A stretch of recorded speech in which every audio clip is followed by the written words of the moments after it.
نوروز بنا بهار که می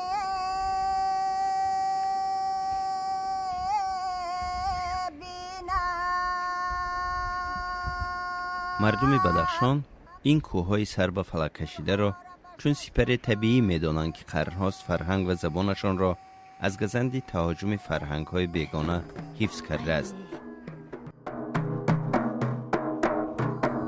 از جمله رسم و آیین‌های نوروزی آنها را که گویی هزارها سال است رنگی تغییر ندیدند. صدای دف هم همراهی همیشگی آیین‌های نوروزی بدخشانی هاست و نوید دهنده خداحافظی زمستان از خانه و دل.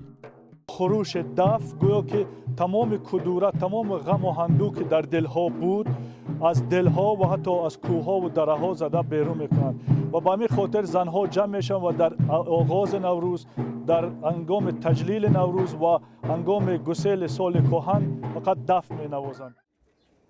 استقبال نوروز در دهه وزنود روشان مانند روستاهای دیگری بدخشان از بستن جارب شروع می شود که به زبان محلی ویدیرمویست نام دارد.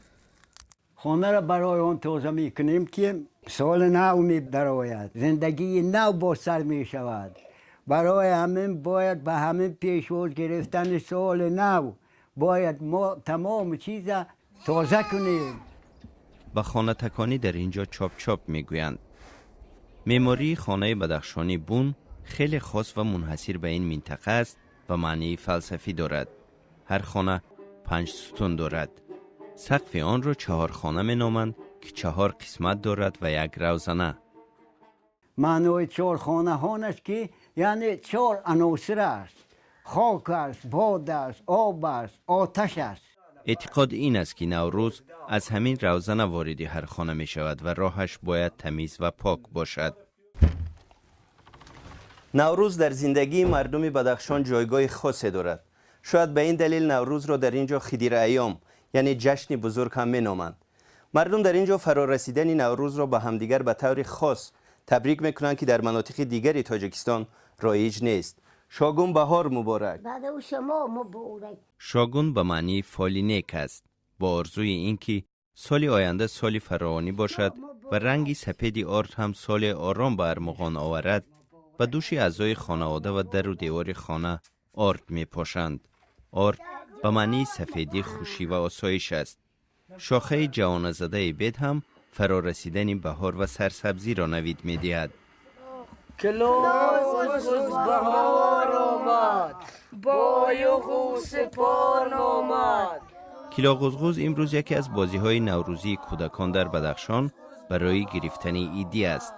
کلا به زبان محلی به معنی کدوی حلوایی و غوز 4 مغز یا گیردو است. کودکان در گذشته از پوسته خالی شده کدو برای این سنت استفاده می‌کردند، ولی حالا روسری به دست به بام می‌برند و ایدی می‌گیرند. بدخشانی ها میگویند ورود اولین نفر به خانه‌ای که برای استقبال از نوروز آماده شده رسم و رسوم خاصی دارد. هر کسی نمیتواند وارد خانه تمیز شده شود. باید به خانه نفری درآید که خصلت خوب آدمی داشته باشد، پای قدم نیک داشته باشد، با پاکی و تازگی و با دل خرسندی تا نوروز دیگر زندگی کنند. پس از پاک و تمیز کردن خانه در شب نوروز مراسم اجرا می شود با نام خانه گشتک. معمولا در این شب چند خانواده که در همسایگی همدیگر زندگی میکنند در خانه یک نفر مثل اینجا گردی هم میآیند و پس از صرف غذای متنوع رقص و آوازخوانی و شادی و خرسندی میکنند.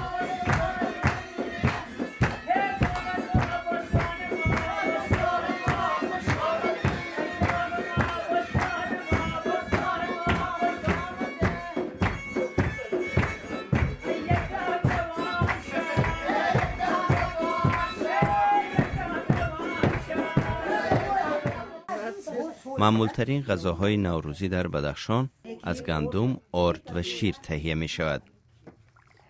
خوراکی که ما تیار میکنیم این نوشخخپه نام دارد. این ما از زردولی خشک و از آرد تیار میکنیم. خوراک معمولترین ما این بوج است که وی رو از کله و پوچک گوسفند تیار میکنن.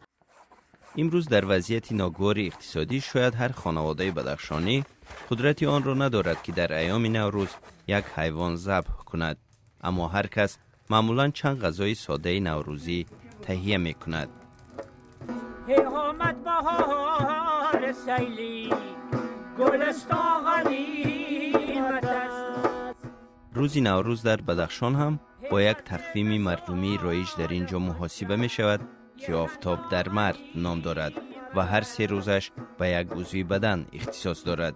بر اساس این تقویم جای نوروز در قلب یا دل انسان است و نشان دهنده جایگاهی والای این جشن در فرهنگ مردمی بدخشان.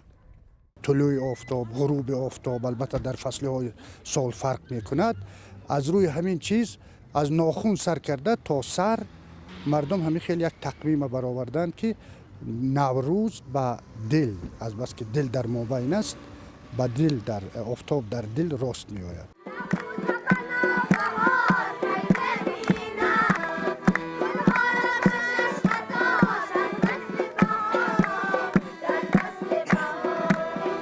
ناسازگاری های روزگار در این دیار کهن بنیاد هیچگاه نتوانسته نوروز را ذره از قلب این مردم دور کند.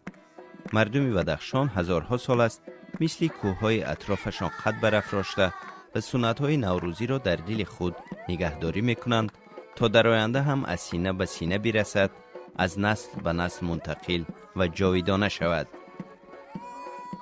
سهراب زیا، BBC، روستای وزنودی، ناحیه روشانی بدخشان.